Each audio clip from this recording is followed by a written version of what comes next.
इसी तरह कोई नमाज पढ़ने वाला इसलिए नमाज पढ़ता है कि ये नमाज तो मेराज है, ये नमाज नमाज नहीं, ये नमाज रब से मुलाकात है।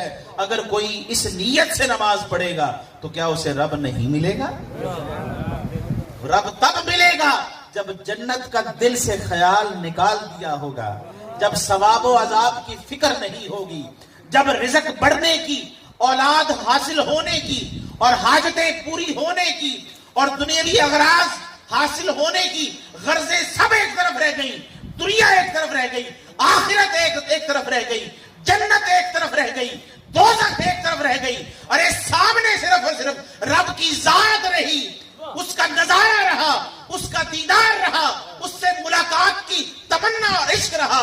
तो मुझे बताएं, ऐसी नमाज क्या रब से मिलाएगी या नहीं मिलाएगी? नमाज एक ही